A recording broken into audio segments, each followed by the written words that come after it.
host today, Eric Torres, an instructor here at CanTV, and thank you for joining us for this workshop, this online workshop on small camera and cell phone videography. The name kind of speaks for itself. We are going to get into it a little bit deep. I'm going to go a little bit fast, as usual, a lot to cover. So the agenda, we're going to have slides for you. We're going to have some videos to show you.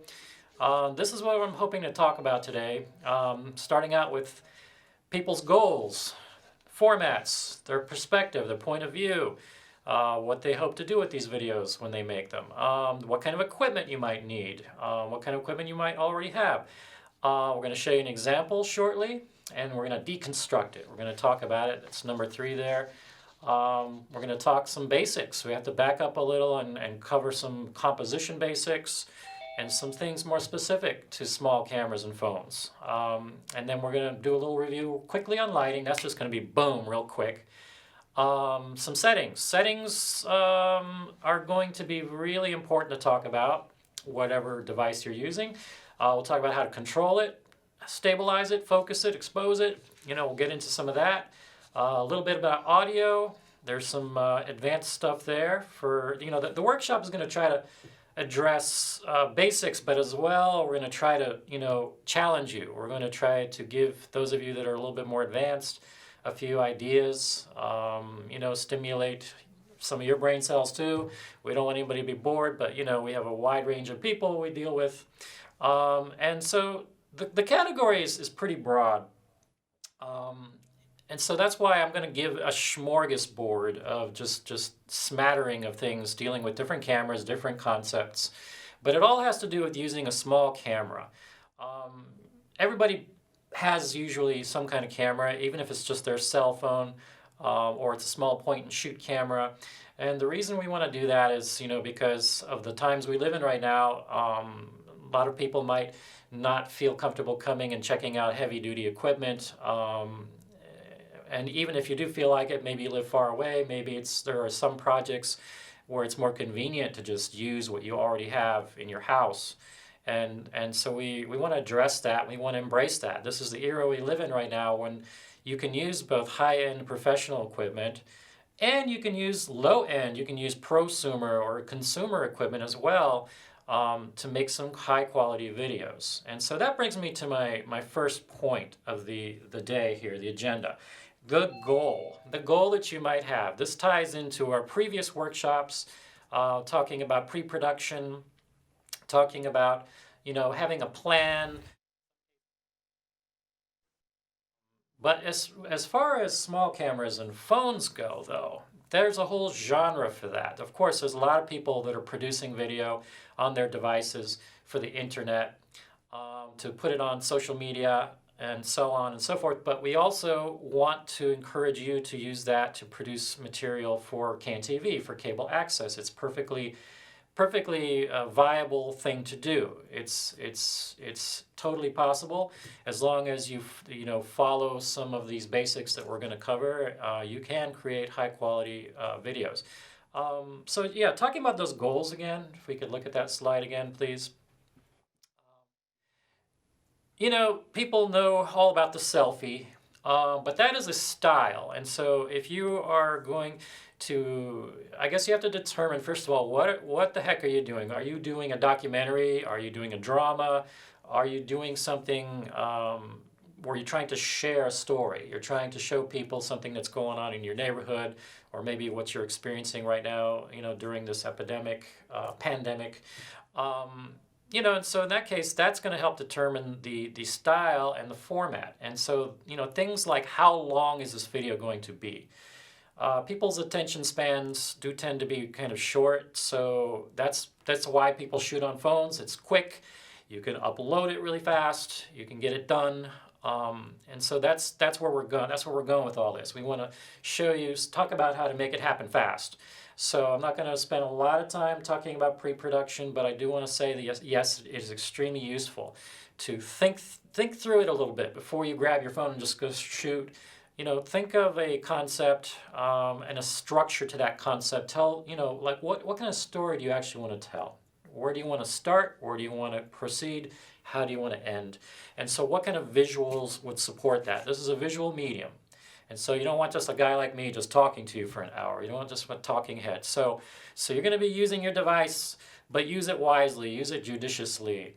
Now, usually when people use a cell phone, the people who do the selfie style, and there are platforms online that totally support that, where they usually shoot like this, vertically. And so you end up with that kind of a screen. That's the aspect ratio you have. It's like this. Now, that's not what we really broadcast in at CAN TV. We prefer horizontal format.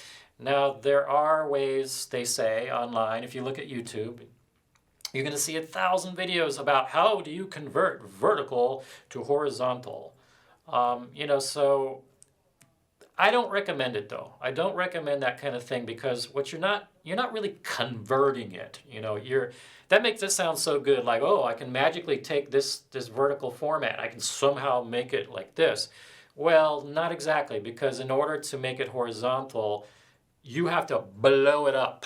You have to expand, and you're only expanding, this little portion of that vertical frame. You're just expanding this little piece. So you're just blowing it up big, so it will fill in the 16:9 horizontal frame. But anyway, you don't want to do that. That's what you're doing, basically, when you do that. You're just blowing it up, and so you're looking at the pixels bigger. You're losing your fine resolution because you're just, boom, exploding it. So we don't recommend you doing that. Now, if you have to do it, okay, do it.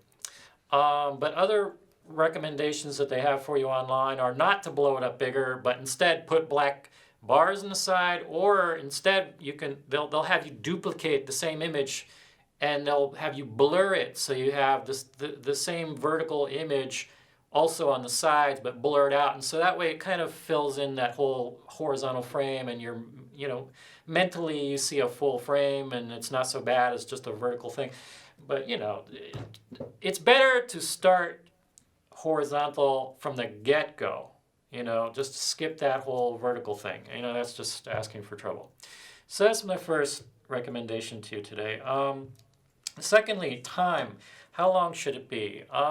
Short is good. You can tell a lot in a short time. A 5-minute piece that's really well made, it can be so much better than an hour-long video. And here at CAN TV, we're going to broadcast it multiple times. It won't just show once. If it's a nice little tight piece, it'll show often. We'll plug in programming gaps with it. Before I forget, I want to give you guys another recommendation. I just found this out just today. I checked it out on Netflix. If you have Netflix, there's a series called Handmade, and it's featuring short videos made on small devices like phones and point and shoot cameras by people all over the world, and they're just really cool short little videos, and that should hopefully stimulate your imagination to make your own videos. It did for me. So recommending that. Handmade. Okay. Now let's talk equipment. Step 2 here. So as I was saying, we have the 2 types of devices I want to talk about today. Small cameras, cell phones. So each one has its own requirements, but they both share certain things like, manual features. You do want to shoot manually if you can. It's a lot better than leaving it on automatic. On automatic, the camera's going to decide like how bright to make your image or what's in focus, and it's not always what you want. And so I totally think, yes, manual is the way to go.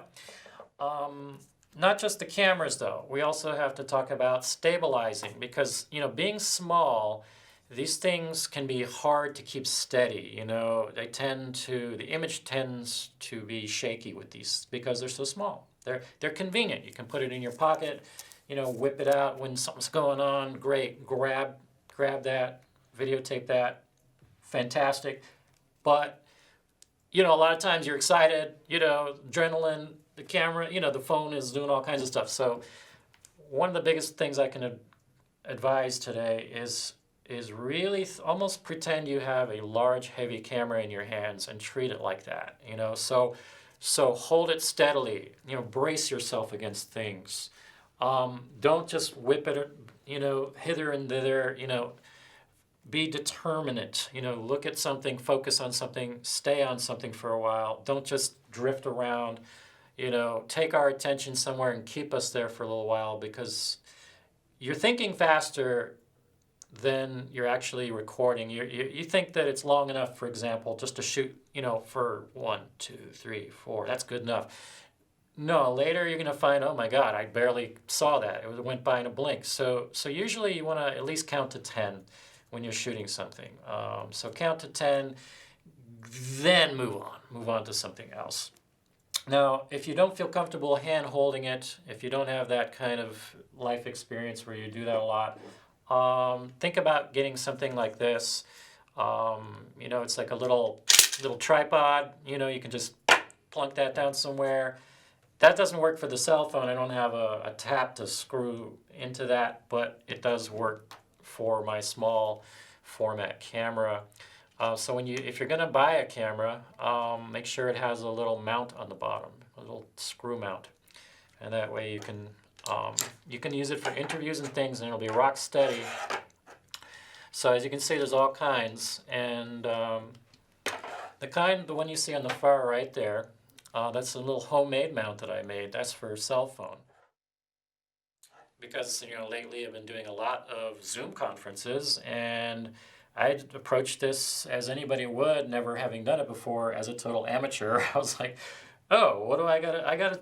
I can't just be in the conference. I've got to mount. I've got to somehow put this somewhere, because I was using my phone at the time, not my computer. So I was like, oh right, I guess I could just hold it in my hand, but you start to think, this will be so much better if I don't have to grab the phone, if I can just concentrate, if I can just relax and, everybody's like mixing beverages these days while they Zoom.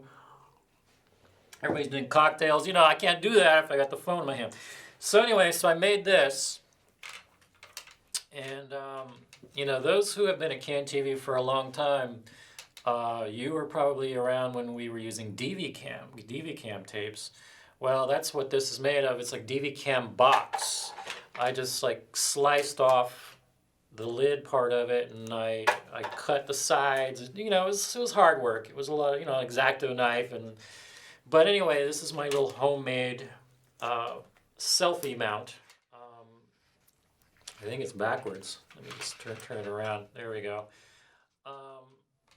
And I have it on a little ball head thing here. This I cannibalized off of a monopod, and the stand that it's on, this is just a light stand. This is just a light stand, but it works great. I just slide the phone in there, and usually I plug in so I don't run out of power. I plug into the side, and there I go, and I'm up and running.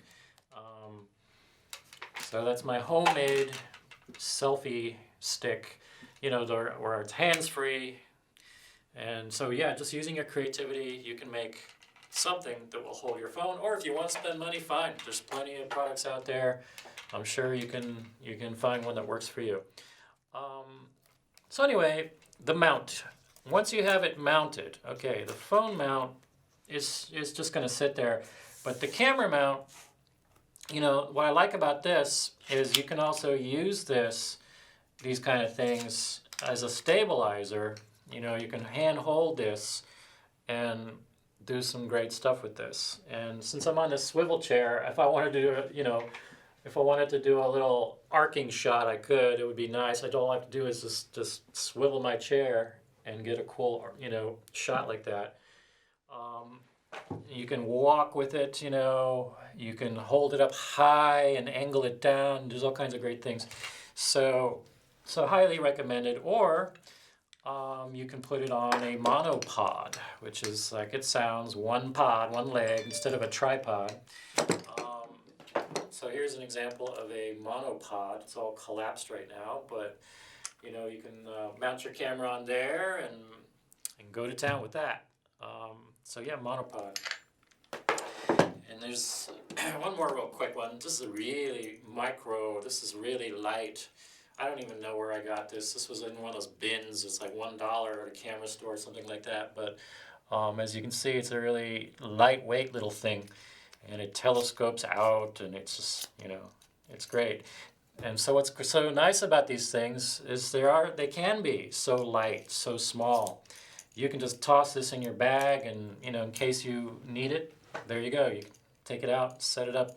It can also just be a stabilizer with your camera mounted on it. Um, so lots of fun stuff. Just have to improvise. Use your imagination, improvise. You don't have to go spend a lot of money on expensive equipment. You can make your own stuff. You can find cheap stuff, use things. That's what we're trying to encourage. Okay, so now we're going to show you a video. You're probably tired of hearing me rattle on about this.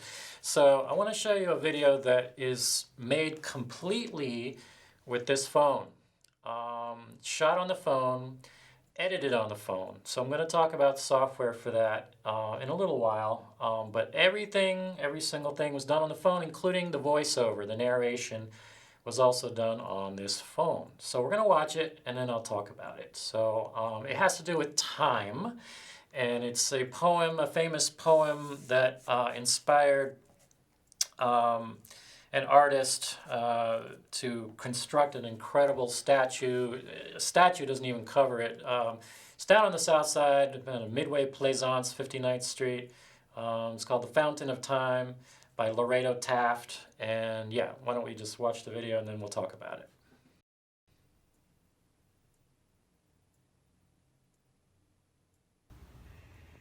Time goes, you say? Ah, no. Alas, time stays, we go. Or else, were this not so, what need to chain the hours? For youth were always ours. Time goes, you say? Ah, no. Ours is the eye's deceit of men whose flying feet lead through some landscape low. We pass and think we see the earth's fixed surface flee. Alas, time stays, we go. Once in the days of old, your locks were curling gold, and mine had shamed the crow. Now in the same self-stage, we've reached the silver age. Time goes, you say? Ah, no. Once when my voice was strong, I filled the woods with song to praise your rose and snow. My bird that sang is dead. Where are your roses fled? Alas, time stays, we go. See in what traversed ways, what backward fate delays, the hopes we used to know. Where are our old desires? And where are those vanished fires? Time goes, you say? Ah, no. How far, oh sweet, the past behind our feet lies in the even glow. Now on our forward way, let us fold hands and pray. Alas, time stays, we go.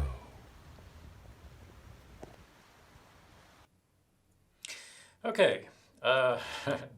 Anyway, it was a fun little project.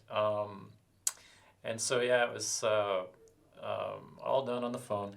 But anyway, I just wanted to cover some of what you saw. Obviously, there are a few still images and video, plenty of video. So the video, I'm shooting with an iPhone. A lot of people have Androids, but either one has built-in features where you can manually control your phone, control the image. I did download an app that gives me even more control. It's called Pro Camera. Anyway, it's an app where you can tap on the screen and tell the camera what part do you want to be in focus and to stay in focus, and what part do you want to stay the same with the exposure. You can set the exposure, you can lock it. You can also do that on the iPhone with the built-in features. Um, and so, yeah, that's, it's important because otherwise, if you don't control those things, like I said before, you get backlighting issues where a person's in silhouette. You get the focus constantly changing, and so you want to lock those features if you can. Um, so um, the idea there was structured around the poem. The poem kind of set the format. I did the narration on this phone, and the app that I was using actually doesn't allow you to just bring audio in by itself like that. By the way, the name of the app that I use is called Adobe Premiere Rush, Rush, Rush. Um, it can be free. You can download a free version. Later, we'll show you a slide that shows you what compatibility there is, what phones it's compatible with. In general, I'll just say it's compatible with a lot of Android phones and with Apple, with iPhone. There are some specifics to that. We'll show the slide on that in a little while. But like I'm saying, the free version has some limitations. For example, you can't just bring in an audio file. You can bring in video clips. You can bring in stills. You can bring in I think MP3 music as well, if I'm not mistaken. But it won't just let you bring in a file, an audio file. So what I did was I recorded the audio. I just recorded it as a video. I just did a video clip.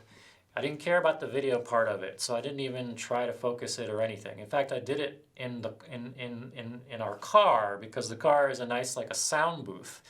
It's like sound isolation. A lot of people, professional voiceover people, a lot of them travel, and so they can't always get to a studio. And if they want to make money, they need to make videos constantly. So some of them do it in their car. They'll actually get inside of a car. They'll park in a quiet place, in a quiet parking lot somewhere, and they'll do their professional voiceovers in the car. So that's what I did. I sat in the car in the back seat, and I recorded a video with the camera not right up on my mouth because that will distort the audio. If you're going to use the phone for audio purposes, keep it just a little bit away from you, like this, basically, as if it's a microphone. Speak loud and clear. Don't wander away from it, directly at it. So anyway, I recorded that as a video, and then I brought it into Rush. We'll show you some slides of Rush in a little bit. And you can remove the video and have just the audio, and then you can place the audio on a little timeline wherever you need it. And so then there you go. You have a voiceover. You've got a nice quality voiceover. The phone, these days phones do a really good job recording audio. So this is kind of like your asset panel. You can bring in video clips. You can bring in, as I was saying, stills. So you're going to see all the different stills and things that I used in the video that you just saw. You see the videos. And then you can just add them. Actually, when you bring them in, the first step is to add things into your asset panel. And so it's kind of important to bring them in more or less the order that you want them to be on the timeline. And so try to think through that before you just open up Rush and start bringing in stuff. I would look at your material first, review what you have, think of what order it should be in, then open up Rush, and then in order, 1, 2, 3, 4, 5, pick what you need, and then it lays it out on the timeline, and then it's just like trimming it. You just have to like shorten some things, and like I was saying, some cases you have to take out video or take out audio. You can do that with the free version. You can mute the audio, you can delete the video, things like that. You can make cuts and throw away the chunk you don't need. It's pretty straightforward, pretty basic. It does take it's a little bit of a learning curve. It took me a while to get used to it. So I have some tips on that. If you're going to use that or any other software, be careful because it's slippery. It's like, it's a little tiny screen and your fingers are trying to do what you need to do, but next thing you know, 2 or 3 different things are selected that you didn't intend to select. You often have to like zoom out your timeline so you can see, is there more than one thing selected? Because with this software, as with many softwares, when you want to apply an effect, if you want to make an adjustment, you have to select a particular clip that you want to apply that to. And so it won't do anything if you have more than one clip selected and you're trying to, say you're trying to change the color of it. You're trying to make it, whatever, more bluish. It's just going to sit there and doing nothing. You're thinking, oh, there's something wrong with the software. But if you zoom out, you're going to notice, oh, I have two different clips selected. So let me just select the one I'm trying to do. So just make sure you select what you need to select. And then there's all kinds of features there for color, for brightness. There's time stretch. You can make your video clips play faster, play slower. You can keep it with the same tonality, or you can let it be distorted, like, you know, slow it down and have the sound be distorted, or you can keep the same tempo. It's great. It's free software, and I did, you know, that video you just saw with it. So you can do quite a bit with it if you have the patience. I know some of you have had, you know, a little irritation with it, but that's, I think you just have to get used to it, just to spend a little more time with it. You can make titles with it, but I found the title making part to be the clunkiest part of it. I found it to be a little bit cumbersome. And like I said, it's a tiny screen. So they actually make this software for pads and computers also, and so it probably won't be nearly as cumbersome on a bigger device. But, you know, right, today we're talking about cell phone videography, so that's why I'm saying on this little tiny screen, you have to have patience, take your time. You're going to do a lot of zooming in, which you do by stretching your fingers out on the screen, and then, you know, zooming out and zooming in, so you can get the perspective of, okay, what's going on with my timeline? Did I screw things up? Do I need to, like, try to rearrange things back the way they used to be? You know, that's the kind of thing you're going to be dealing with. You can move clips around, just drag and drop. But what I would recommend with any of these softwares, if you're doing it on a touch screen, after you make a few changes, there's a little lock icon at the front end, you know, of each track. Just lock it, and that way you're not going to accidentally, you know, move things around in an order that you're not wanting it to be. So lock, unlock constantly, you know, as you do things. That way you can flow better. So anyway. Otherwise, for the video, I made some color changes, color correction, color grading. There's little tools in there that are pretty straightforward. You just click on a little icon that says color, and there's little sliders. You can change the saturation, things like that. It's fairly straightforward. There are tutorials online as well. One of our viewers just recommended Filmic Pro. So I'm not, you know, selling any particular software. There's a lot of softwares out there, so maybe Filmic Pro is a good one. Someone else used one called, what was it, Showbiz or something like that. There's a lot of them out there, but, you know, they all have similar goals where you can edit on your little screen and export, and that's going to be your next step. So after you tweak it, make sure it's good, watch it, and then as far as this particular software goes, when you upload, there's an upload icon. It doesn't actually upload it anywhere. What it does is it does a compression of the movie. It creates a movie file, which you can then take and upload to any platform that you want to. And of course, you can submit it to CanTV as well. And that's the goal here. One thing I want to take a step back and talk about real quick is resolutions. There are some of you out there who have high-end equipment. You're going to be tempted to shoot at 4K. I don't recommend it. It's a bad idea if you ask me. It's totally unnecessary. For television purposes, for broadcast, and for social media, 2K resolution is perfectly adequate. So please avoid that temptation, because 4K uses way more memory space on your device, on your computer, your hard drive. It's a lot more data. It's going to slow things up with editing. It's going to make your computer crash occasionally, things like that. Oh yes, some people have said that yes, their phones, when they're editing on their phone, it has slowed things up a little bit. Sometimes the phone seems to jam, seems to stop. That happened with me too a few times. It wasn't responding to things I was trying to do. I have read that you can, it's because the phone is overheating. It's a small, tiny computer, struggling to do all these amazing things, so it gets hot and it's just like a human, it slows down and freezes. So some people recommend actually putting it on ice. You can like make a little bed of ice, and maybe put a piece of plastic on top of the ice, so a thin sheet of something, and put your phone on there. Even while you're editing, I guess, you can have it on ice. But that'll keep it from overheating, and it'll just keep on working. So try ice. I just waited. When my phone kind of froze up on me a little bit, I just gave it a minute. I'm like, okay, it must be whatever. So, and it was fine. But next time I'm going to try the ice suggestion myself. Okay, so I wanted to also get into sound just a little bit. If you're going to make a serious project, you have to consider sound. And you can use the sound that's just on the phone or on the small camera, but just like with any camera, the little built-in microphones on these things are not that great.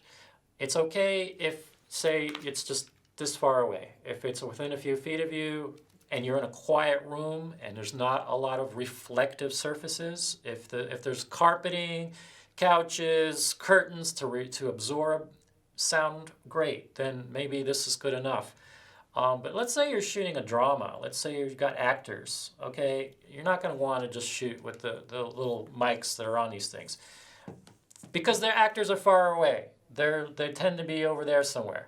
And there's echo, and there's ambient noise. There's planes overhead if you're outdoors. There's somebody using a blender over there. So you're going to catch a lot of that with the built-in microphone. You need a microphone that's closer to your subject. And some of you, again, have the toys. You've got these little lavalier mics that actually plug into the phone with software and everything. I know, Scott, you're watching. I know you have it. That's great. If you can afford that, fantastic. But if you have that plugged into your phone, you might have a limitation of how long the cable is, things like that. The phone is the camera as well, so it's a lot to balance. So what I would recommend is a second phone. Maybe some of you have an old phone lying around. The phone probably has note-taking software built in on it, and you can just do a note memo feature on there. Just record audio and put this in. This is why I wore this shirt today, is to have a pocket that I could put that second phone in and hit record as we're starting. So the audio is close to me. The audio recorder, let's call it, is close to me. And the camera can be wherever it needs to be. And later we'll have to synchronize those two. We'll have an audio file, and we'll have obviously a video file. The video camera is also recording audio, but the audio is not high quality because it's going to be far away. And so, but it's good that you're recording audio because you can use that as a reference. You can hear what the dialogue is on that video recording. So that will help you later to synchronize this audio with that video. Now, something even better, if you're really being careful and thorough, right as you're starting your recording, do some kind of a clap stick. You can use your bare hands, of course, but I brought some nice little resonating little pieces of wood, and that's great because that can be synchronized. The visual part, you can see when they come together, and the audio happens at that same moment. That's going to help you when you bring this into a timeline when you're editing. You'll see a spike in the audio. You see, a big wave. And obviously, visually, you will see these two objects coming together in an exact frame, and there you go. That's your sync mark where you can synchronize your video and your audio together where those two things line up. So if you're going to do a serious project that's something like that, like a drama where you have actors, there you go. I think it's a good idea to have a second device to record your audio. This is called dual system audio, dual system recording, because you have two systems. So later, you'll be happy that you had that high quality audio.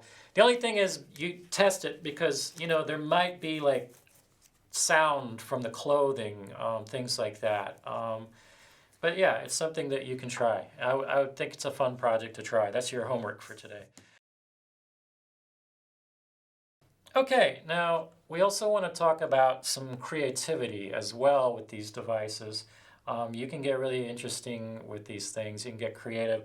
I wanted to show you, for example, microscopy. This is an actual microscope, but you know, this doesn't have to be fancy. This can be a $10 plastic, you know, toy microscope. As long as it's a microscope, it doesn't matter. But really quickly, because we're short on time, I just wanted to show you that yes, you can actually use things like this to make your video even more interesting.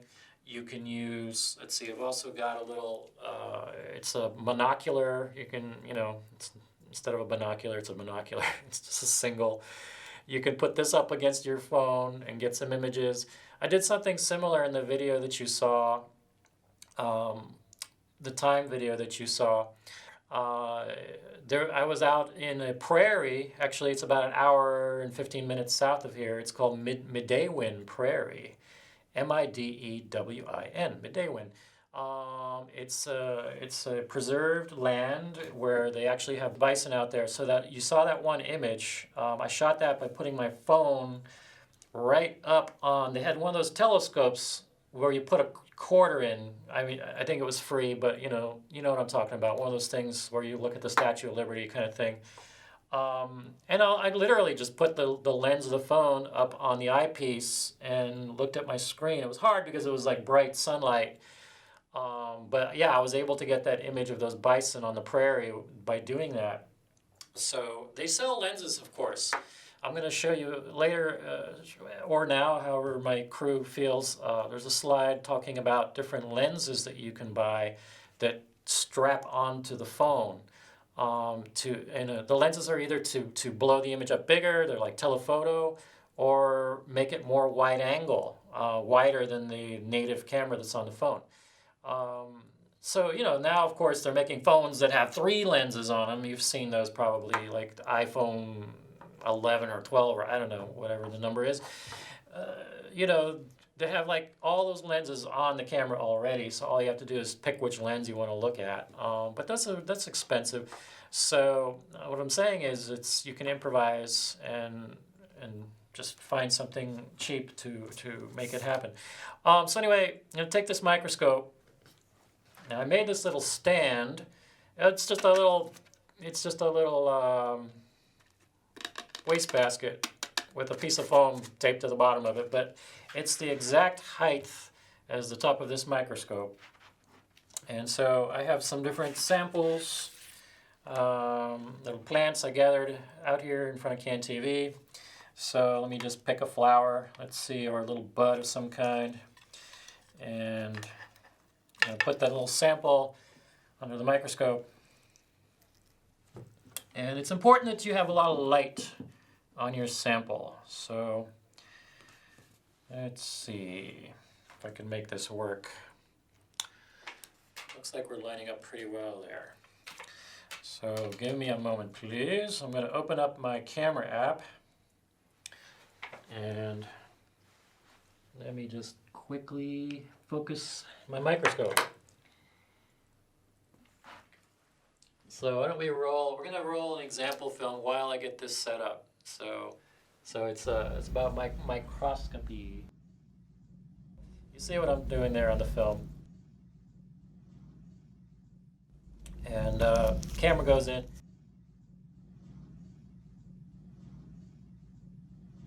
Now what you're looking at is, those are grains of sand from a beach in Florida. Tiny little grains of sand blowing up really big.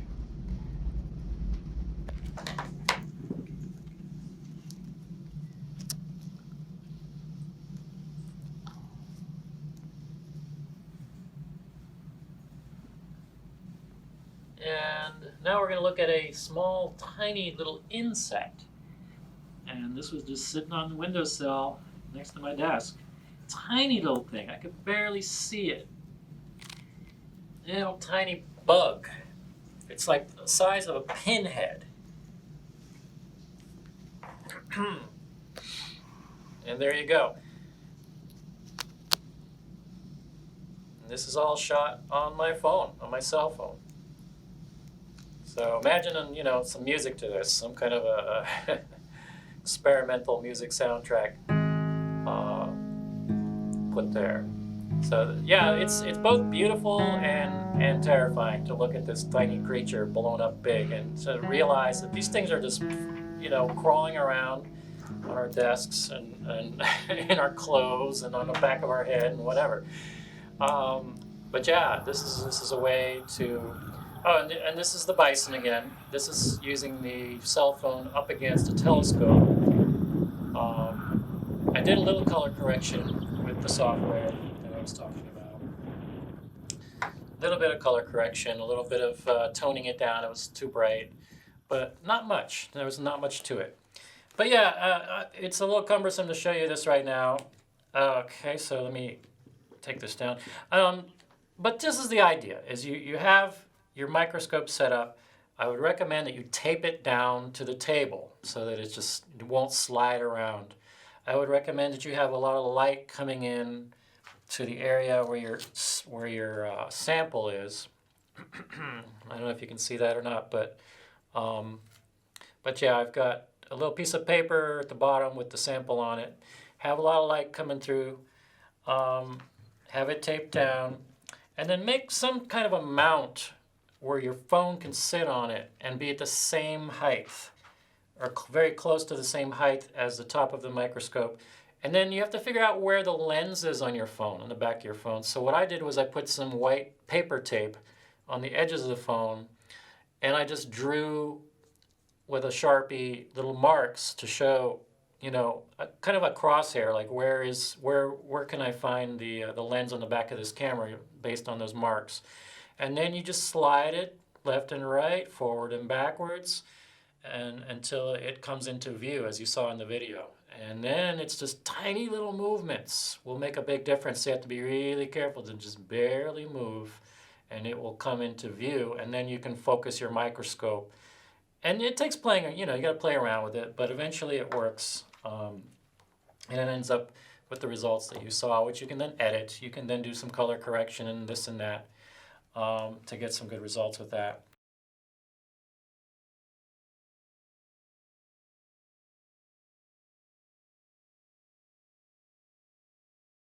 Okay, I think we're getting close to the end here. I'm going to open it up for questions, I think. We can maybe just look at a few more slides that tell you about the software. Things like the software, the resolution, things like that while we speak. That would be great. We can open up the mics too, I guess, if people want to talk. Oh, here's another software that I forgot to mention. This is just iMovie. This is iMovie on the cell phone. And it's more basic than Adobe Rush. It doesn't have multi-track editing capability, but hey, it comes with the phone. And it's basic, and you can just put in clips and move them around. You can cut the clips. You can add a soundtrack, things like that. All these things also have features where you can easily export them to social media. When you're done, there's going to be a little upload button you push. And so, just play around with it. And so you can upload easily to social media with the features that are there. This is some color correction that iMovie has. They have themes there. So, it's pretty straightforward. And, we're willing to do one-on-one sessions with people. And the thing is before you even get to this point, it's like they say, garbage in, garbage out. So you've got to be careful to do good lighting. And so let's not forget three-point lighting, for example. Three-point lighting, you have a key light, a fill light, and a backlight, as you can see in the diagram. It does not have to be this elaborate. Each lighting situation is different. It depends on where you're shooting. It depends. You might want to, for example, use natural lighting. I prefer natural light if possible. But the concept is, the source of your main light is very important. So that's your key light. Usually you want your key light to come from a 45-degree angle from the axis that your subject is looking. So if the subject is looking straight at the camera, you got to go off to the side with your main lighting. So if it's natural lighting, if it's the sun, then position your subject and your camera accordingly so that the sun is about 45 degrees from that axis. Okay, and then the other things have to do with the look you're going for. So if you want it to be really dramatic, then you don't need a lot of fill light, if any. You might like dark shadows. You might not want a backlight, but most of the time backlight is a good idea, but not in this case. In this case, you see on the left, this is an example of bad backlighting. This is where you have positioned your subject in front of a window and the camera is on automatic, and so they're just going to look like a silhouette because the iris just kind of closes down on the camera. So try to put the key light coming from an angle off to the side, not from behind. As you can see, the side lit example there. And the side lit example is very dramatic. So this is if you are reciting the poem about time or something like that, if you're doing something heavy. But if you don't want it to be so heavy, you're going to want to fill in some of those shadows. And you also might want to separate your subject from the background. So using a backlight coming from behind. That's a good look. So here's an example where it's softer. There's more frontal lighting. There's not so much shadow. These are important things to remember. So you want to definitely cover your basics first before you get into all this other toys and tricks, software and adjustments. Garbage in, garbage out. Composition is also important. Got to keep track of that because, badly composed things that are shaky, that's not very good looking for people who are trying to get a higher standard going, higher quality standards, unless that's something that's part of the story. If it's a horror movie or something, yeah, there's probably going to be some shaky camera moments where you want to freak everyone out. But anyway, for your average talking head, you kind of want the eyes to be about a third of the way down the screen. Doesn't matter if you're cutting off the top of someone's head, that's not important. Really what's more important is that the eyes, and I'm talking about medium close-ups and close-ups mainly, you want the eyes to be a third of the way down from the top of the screen. Wider shots, no, not so much. The rules get a little bit more relaxed in that case.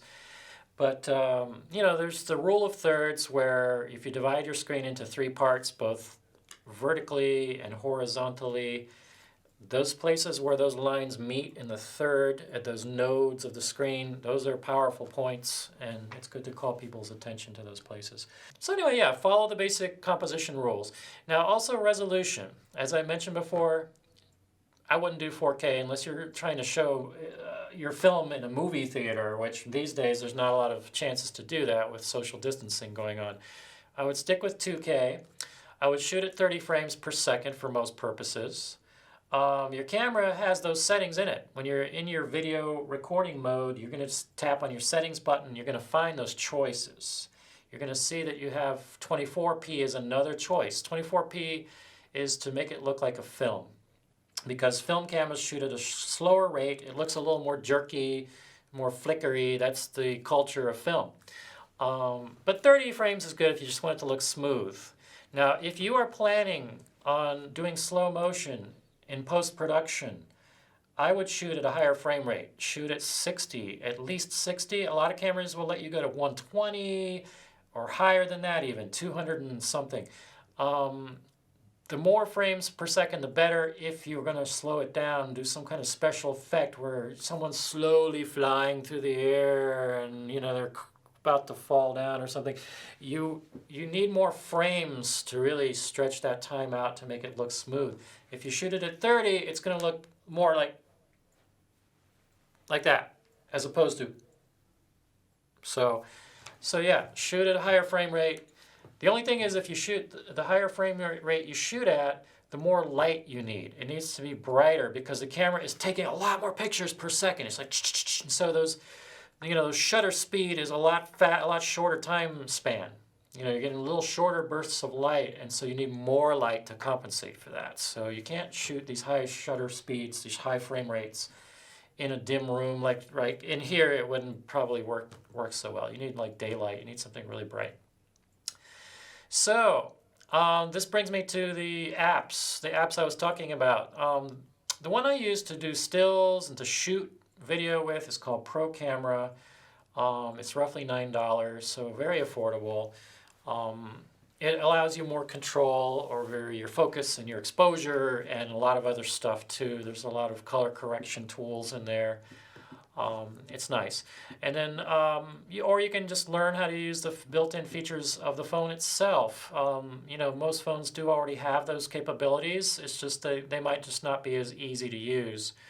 So here's the compatibilities for these things. For Adobe Rush, the software for editing, you can see it supports a lot of Samsung phones and Note phones and Google Pixel, things like that, and most Apple iPhones that are fairly modern. Pro Camera, which is the recording app, you can see right there it requires Apple operating system of 12.2 or later, and something called Watch OS 4.3 or later.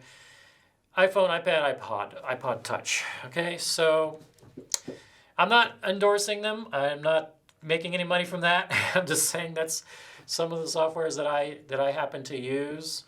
All these different softwares have similar features, so the concepts are the same.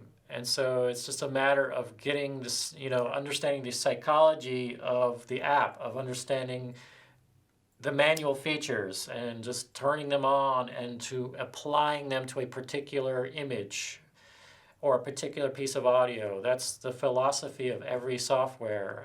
It's once you understand that that's how they're designing them, you can handle pretty much any software. So, okay, we're going to open it up to questions now. I think I've covered most of what I want to cover. I'm seeing some questions about, is it good to avoid backlighting? Absolutely.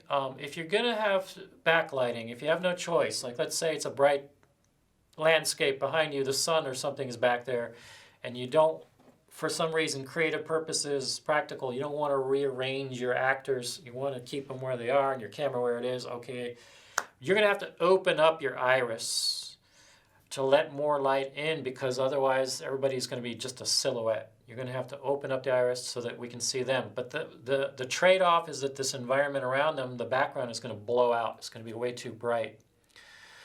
Okay. I have been using a Sony well, let me skip all these numbers. Okay, it's an HX80. Sony HX80. This is old. I've had this camera for about 5 years now, so they probably don't make HX80 anymore. But it's a point and shoot camera, and it's got a little viewfinder. This is the reason I bought the camera, is it has a viewfinder on it. I hate just having to look at screens. Screens, you can't see what's on them half the time because of the sun. The sun's on them and it washes it out. You can see something, but viewfinder is great. You can really see the features in the viewfinder. You can see your image a lot better, so I would recommend a camera with a viewfinder on it. It is a Sony. Yes, this is a Sony camera. But like I said, the features on all these cameras have similarities. I always, for some reason, shoot in manual. I don't know if we can get that on the overhead camera or not. Let's have a look. So, yes, there we go. See, the little M stands for manual. You've got automatic, of course, and a lot of other things. And I'll be honest with you, even though I am doing this for a living, teaching at CanTV, I don't even know what some of these things stand for. I didn't bother. You learn what you need to learn. You learn the features that are important to you. See, as you can see here, I'm just going to hit my menu button on the back. You can just scroll with your little wheel and into what you need. You can change your, aspect ratio and so on. 16:9 is what we broadcast at CanTV. But yeah, there's a lot of manual features in this camera, and you just have to find them, folks, and just play with them. That's the best way to learn. And we're really, recommending that you familiarize yourself with your own camera as best as you can before you actually come down to CanTV. But, let me just give you a quick example. Let's see, I'm going to go back to the actual camera image here, and oops, sorry about the glare. I'm going to try to give you an idea of what it's like to make an adjustment here. So say this is my image, all right? Let me prop up my camera. Let's say I don't like it. I'm gonna be on manual, and I have a button on the back of my camera that I push that allows me to change the f-stop, for example. So see, I can make it darker, I can make it brighter just by dialing that up and down. I can push another similar button to change the shutter speed. As you can see, I'm changing, I hope you can see this, to higher and higher shutter speeds. The higher I go, the darker my image is getting. Let me try to get rid of some of this glare for you guys. Okay, so let me go back to a slow shutter speed. There we go. We can see that image again. So it's a dance between shutter speed and iris and your aperture. Those different things determine how bright it is, but they have side effects. So if you're shooting at a really slow shutter speed, and that's one way to brighten the image, you can see it's getting brighter and brighter. But if it moves, the image tends to blur at a very slow shutter speed. So you might not want such a slow shutter speed. So check your f-stop. I'm sorry, the higher the number it is, the darker it is. The smaller the number is, the brighter it is. Okay, so you have to kind of decide between those two things. So a normal shutter speed, for example, we don't want to shoot it at 1/6 of a second. We want to shoot at least a 30th. A 30th is a standard shutter speed. Anything below a 60th is actually considered a slow shutter speed, but a 30th still works pretty well as long as your subject doesn't move too much. So I'm going to say, okay, I'm going for a 30th of a second. Now I'm going to go and change my iris and try to determine how bright I want the subject to be with the iris. And there I go. I'm up and running. I can now shoot and get some decent results. But then, sometimes you're trying to do something a little more creative where you are, for example, you're trying to have control over your depth of field. Your depth of field is how many objects are in focus. What's the range of things that are in focus? So, I might have, let's just call this a subject here. If you saw our last workshop, we went into this into depth. But yeah, you'll have a subject, and right now everything's in focus. I'm in focus, subject is in focus, the background, everything. So that's a large depth of field. So you might sometimes want just to show just the subject in the foreground in focus and everything else blurry. That's where you have to have more control over your depth of field. And in that case, you're going to want to shoot with a wide iris. You want your iris as open as possible. In other words, you want the number of your f-stop to be as small as possible. So f2 something, f4 at the most, but more like f2-ish. And that way, less things will be in focus. And you're going to also have to zoom in, because even if you have a wide iris, if you're in a wide shot, a wide angle, you're still going to have a lot of depth of field, because that's how lens optics work. The wider the field of view, the more depth of field you have. So you're going to have to zoom in. And when you zoom in and you have a wide iris, this gives you a much smaller amount of depth of field. Your depth of field is more crucial, it's more shallow, there's less things in focus, in other words. So you have to prioritize which feature you're going to manually adjust first. You have to, if you decide, okay, I really need control over my depth of field, then your first feature you're going to adjust is your iris. You're going to want a nice wide iris. So once you have your wide iris, though, the image will probably be too bright. And so then you have to compensate for that. You're going to have to either use a neutral density filter, you're going to have to throw up a filter on your camera, either a physical filter that goes in front of the lens. Some cameras have that, where you have to actually screw a filter onto the lens. Other cameras, it's built in. Like the camera we have here at Can TV, the DVX100, the Panasonic. There's a little wheel, a little button you just push. It has like 3 different settings where you can make it darker, darker, darker. So that's another way to compensate for your iris being so wide open and letting so much light in. You can filter some of the light out. And then the third way, as I was just saying, is to use a faster shutter speed. The higher your shutter speed, the less time light has to pass through into your sensor. And there you go. That's another way to darken the image and compensate for that iris and still get that effect you're going for, which is the shallow depth of field. So all these things are tricks of the trade. You just have to get experience. You just have to practice. You just take your camera and start practicing with it. If you download one of these apps, like I said, you can probably get more control over your exposure, over your focus, because a lot of these small devices, cell phones and small cameras, they're kind of set to autofocus. And that's one thing I don't like about this particular camera. It does not have manual focus. It's all autofocus. This is its one, like it's Achilles heel. Otherwise, it's great. But yeah, there is no way to manually focus this camera. And so if I had some spare change right now, I'd go out and buy a similar, like small form camera, small, thing, and try to make sure I get one that has manual focus. And there's cameras that have removable lenses, 4:3 cameras, these micro 4/3 cameras, for example. A lot of those have removable, changeable lenses, and so a removable lens usually has manual focus on it, so you can change the focus as you wish on those cameras. That's kind of my next camera. Everybody's dreaming of their next whatever, their next toy. So the next small camera that I'm going to buy is going to have manual focus on it. I use the CanTV cameras. I use larger cameras for serious projects as well. But just because the camera is small does not mean the project cannot be a serious quote unquote project. It's good to have all those things in your toolbox, in your repertoire. To be able to use both, to be able to. I used to turn up my nose at the idea of using a cell phone to shoot a video on. I used to be a snob about that. It was, that transition time when we were going from analog to digital at the old studio.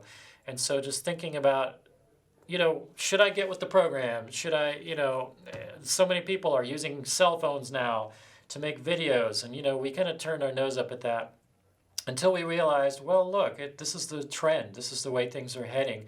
Smaller and smaller devices.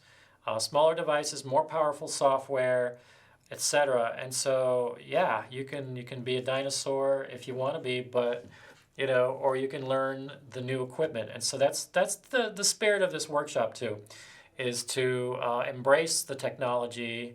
Don't go too overboard, though. Just because you have the ability to buy a fancier camera doesn't mean you should. That's the thing, is people end up buying a lot of things that end up sitting there. It's not what you have so much as what you do with it. I know you've heard this before, but it is true. Use what you have. It's more about your creativity. So using a plastic microscope to look at a tiny little insect, use a telescope that's already out there mounted on a pole, improvise. One thing I would also like to show you sometime is, when you use these things, they're pretty bare, they're pretty naked. I was hoping, I ran out of time, but, to make a little hood for this, just out of cardboard, just get a cereal box, cut it up, or a toilet paper tube, whatever. Find a way to make a little hood that would extend out from this lens a little bit, or your cell phone. I'm thinking I could benefit for that. The cell phone as well could benefit from that. This is a very naked little lens here, so it's getting a lot of extraneous light. There's all this daylight hitting it, and so think of ways to shade that. Be creative. Use gaffer's tape. Gaffer's tape, paper tape, camera tape, those kind of things. Don't use nasty duct tape, stuff like that. But anyway, I would, if I were planning on making a hood, a lens shade for this thing, just think of how you can mount it on a surface. Think of, it just needs to be a small little cardboard, little thing, coming off of here, and it would just be just enough to shade the extraneous light from hitting this lens and giving me flares and from washing out my image. There's so much that you can do just with cheap materials lying around your house with tape and scissors and, bubble gum, whatever, There's a lot of things you can do if you just use your imagination. Anyway, so we're rolling close to the end here. I wanted to totally just shut up and let you guys ask questions. So does anybody have a question that would like to actually speak? I invite you to unmute your microphone. It was fine with me if you want to speak with your voice, but let me see. I see a chat question here. I looked for Pro App in the App Store and saw several versions of it, such as ProCam 7, Pro Camera by Moment, Pro Camera Manual Raw Camera Zoom. Okay, yes. Those are all sort of higher and higher and higher levels, and I think, you have to look at the specs and see which phones they're actually compatible with, because some of them are designed for, the latest iPhone, for example, and they won't work on my iPhone. So that's, and they have more and more advanced features. So the one that I used was called ProCam. Let's just, to simplify, I made it the free version. I downloaded the free version of Pro Camera. I downloaded the free version of Premiere Rush. Okay. If you film too fast, can you slow it down in post-production? Okay. Film too fast. What do you mean by filming too fast? I'm not sure what that question means. Do you mean, did you move your camera too fast? Is that what you mean? Or do you mean your frame rate? If you shot at a fast frame rate, don't worry about it, because the output of that is designed for standard output, like to see in normal time. So if you shot at 60 frames per second, it's going to still show it in 30 frames per second, and you're not going to know the difference. You're not going to see, it's just going to sample what it needs of those 60 frames. It'll take 30 of them and just play it in normal time. If you shoot at 120 frames per second, same thing. When you play it back on your phone, it's going to look like slow motion, because that's the idea is, I'm going to shoot it and then I'm going to play it back and show my friends right away, and it's going to play in slow-mo. Okay, great. But if you bring it into an editing timeline, there's not a problem, because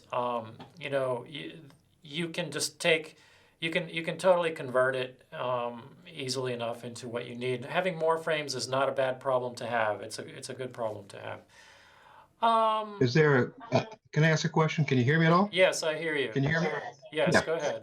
Yeah, is there a natural progression of things to build upon in mastering use of the phone? A series of progressions. Yeah, I think so. I mean, I think as with any device, you should become intimately familiar with your phone. Like, spend time with it. Take it out. Take the afternoon off. Play with it. Really learn its features. Just experiment with the features. So first, get familiar with your phone, familiar with your device, and then think about concepts like, what am I trying to do here? What's my video going to be about, and is there a certain look I want? Okay, so think artistically. Think like an art director, like a set designer, like a director. Start thinking about the look of the film. Do you want it to be black and white, for example? Are you trying to give it a noir look? Do you want it to look really happy and bright? In that case, you might want to think about saturating the color a little bit. And so is that something best done in the camera, or is that best done in post-production? I think that as a general principle, it's best to shoot as neutral as possible. And what I mean by neutral is, don't tweak it too much. Don't make it too extreme. I would err on the side of your exposure being too dark. The image being a little too dark.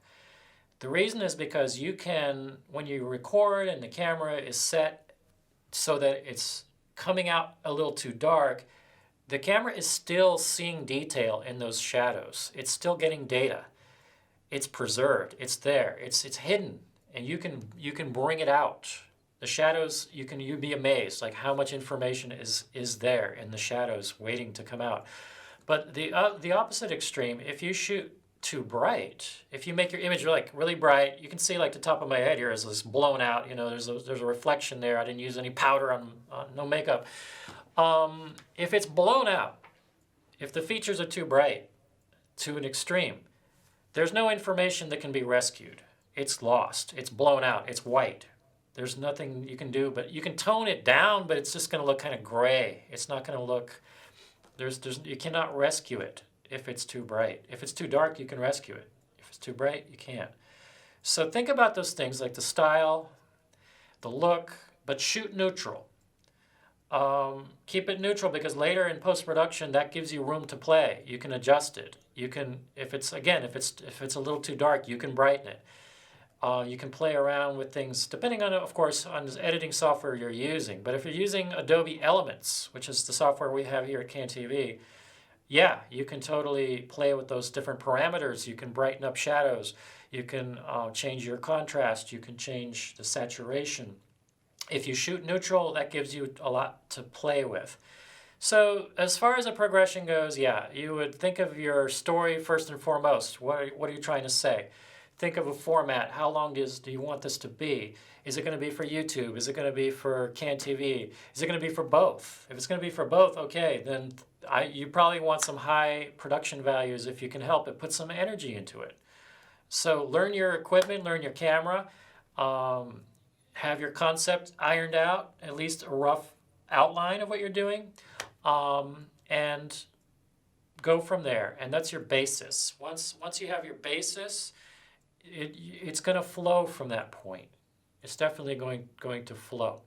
The other things are going to probably hit you, on the back, hit you on the back of your head from nowhere. You'll be like, oh, why didn't we think of that? Why didn't I record better quality audio at the time? Why didn't I have a cell phone in the lady's pocket, picking up audio from over there from the stage?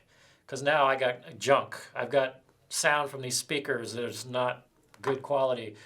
Again, that comes down to experience. You learn a lesson. You do a project, you learn a lesson on every single project you do. We still do. Those of us who have been doing this for so many years, every single time we do a project, we learn something new, and we try to apply it. We try to remember it and learn it and keep on going. So I think that's the best I can advise, the best I can say about that. Also, please don't feel too nervous about visiting us. CanTV is prepared for your visit. We have all kinds of hand sanitizer, hand wipes. We've got signs up all over the place asking people to socially distance. You want to end up with your new normal video? Sure. And so, yeah, this is a good segue. I've got a video I prepared for that. But yeah, enjoy the video, and please keep tuning in, keep watching our workshops. We're going to have more workshops along the way. We're not going to stop doing workshops, even though the pandemic is going to do what it wants to do. We're going to keep doing what we want to do. So let's take a look at this video. Thank you all very much for watching. I appreciate it. Happy to see you.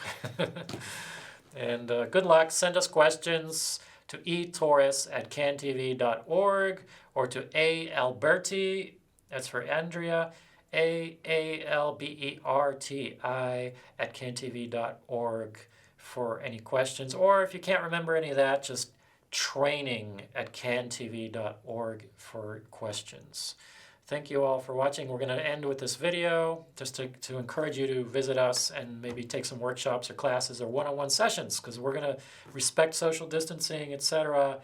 We definitely want to see people in person. People have been coming in. Producers have been coming in, checking out equipment already and doing things. So let's watch the video.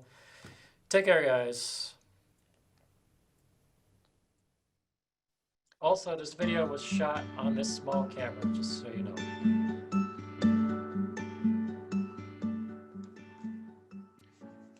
Hello, everyone. I'm Eric Torres, instructor here at CanTV, and I'm just going to show you real quick what the facility looks like now that we are reopening partially to public access what you can expect when you get here. So follow me. I'm going to just walk you in.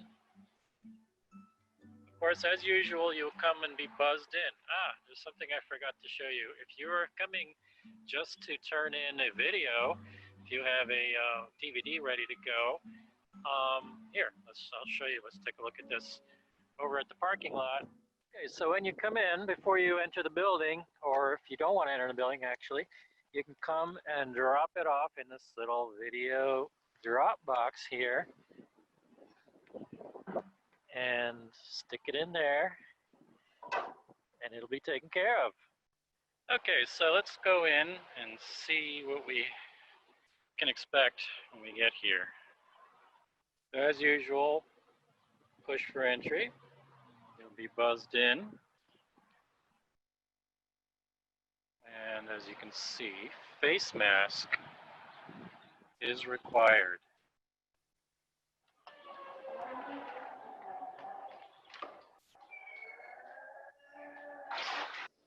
Thank you for social distancing. Okay. Same old can TV with a few differences. So if you're going to production services, for example, if you're going to production services, you've got to, of course, be sure to make sure you don't go in if there's more than, say, whatever, 2 people or so. Got to stay 6 feet apart, just like every other place.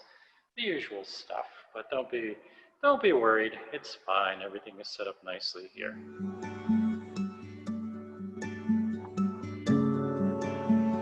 Okay, so let's go in to production services. See how we're received in here. How are we treated in production? Well, first of all, right as soon as you come in, hand sanitizer is available. So if you feel like, oh my God, my hands, I need something on my hands, there you go. And then something else that's new, plastic barriers, although these are going to actually be fortified a little bigger soon.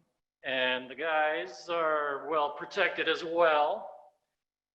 So, yeah, hey there, Fraser. Fraser's still working here. And you got Jeremy over there. All right. And basically, they're going to keep their distance from you. Just like I'm keeping my distance from them. And Jim over there in the editing room. I'm going to come with 6 feet. I'm going to push it to the limit. I'm going to the very edge of the boundary. Just keeping our distance from each other. We'll be in different places next week. Yeah, so Jim, do you mind telling us what's different about editing now that we have this situation going on with COVID? Well, for social distancing, we're gonna have only half the edit suites available at a time, and then we'll keep the other ones down. So like we'll alternate days. So one day it'll be all the odd numbered suites, one day all the even numbered suites, and that way it gives a rest and some time for if there was any virus, it would be good to have time to become inert in the other suites. So just to try to get available so that we can keep everybody safe. Okay. All right, so there you have it. Some changes, minor but important changes. Thanks a lot, guys. As I leave, of course, I'm going to get a little bit of this going. All right.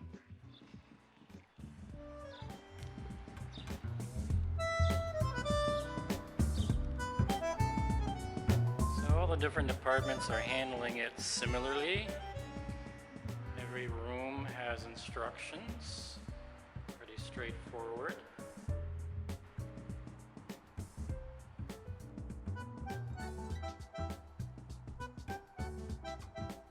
Okay, so now let's take a quick look at program services. You can see how they're set up. Doors are just open, so you don't have to worry about opening doors. Everything's just open. Everyone's just working apart from each other. Everything's cool. Plastic barriers, you name it. That's all. It's no big deal. You come in, you put if you want to come in, you don't have to come in. So, It's no big deal. You can upload online, or you can drop it off in the bin outside, or if you have to ask questions, everything's all kind of open and very spread out. Everything should be fine, so I wouldn't worry too much about visiting CAN TV. Everything's all set up nicely. So, thanks you guys.